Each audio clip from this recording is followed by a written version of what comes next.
Hello, this is Professor Strand, and in this video I will demonstrate how to create a bacterial lawn on a petri dish and set it for the antibiotic resistance assay.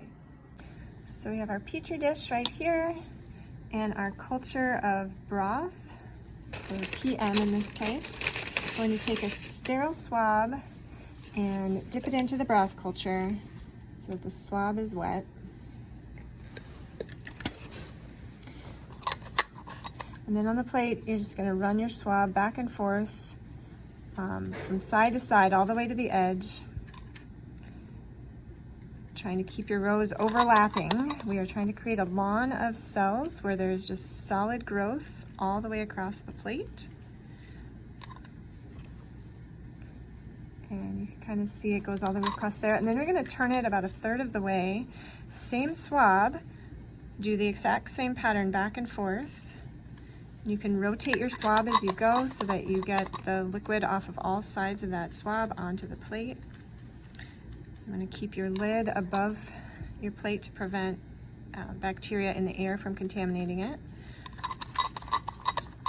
And I'm doing this a third time so that there are 3 total directions that I've spread the bacteria. This swab will now go into the biohazard waste. And in the end, you should be able to see a pattern of streaks, 3 different directions, and fully covering the whole plate. Now we're ready to add the antibiotic disc. But first we're going to sterilize our forceps by dipping them into the ethanol and then burn the ethanol off in the incinerator. You may see the ethanol catching fire there, and you'll let it burn out and cool, and then you'll be able to add your antibiotic disc. So we are going to be testing tetracycline, so check to make sure that you have grabbed the correct antibiotic here. And with your sterile forceps, you're going to push out the top disc. If you push from one side, you can grab it from the other side. And then place it into the center of your plate. And now we're ready to put this in the incubator, 37 degrees for 24 hours. After 24 hours in the incubator, you should be able to see a solid lawn of bacteria, at least on the outer edges of the plate.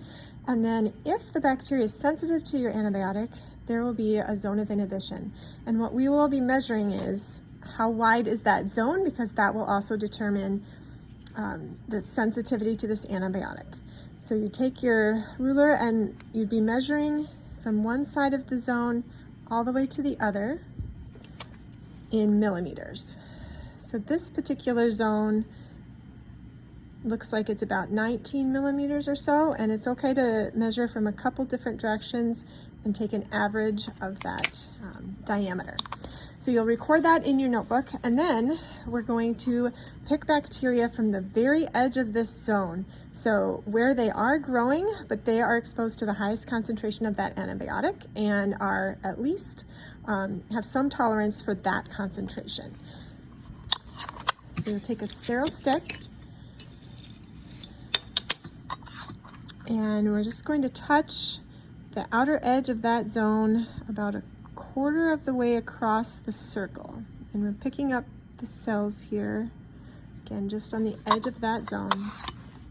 And then that will get inoculated into a nutrient broth tube. So you swish your stick in the broth. And now you'll have a culture to put in the incubator for 1 more day. This broth does not have antibiotic in it, and so whichever cells are in here will continue to replicate in the incubator. And then the following day, you will be transferring this culture with a sterile swab onto a new petri dish, adding another round of antibiotic to see have these cells developed an increased resistance to the antibiotic compared to today. And that's how you'll set it up.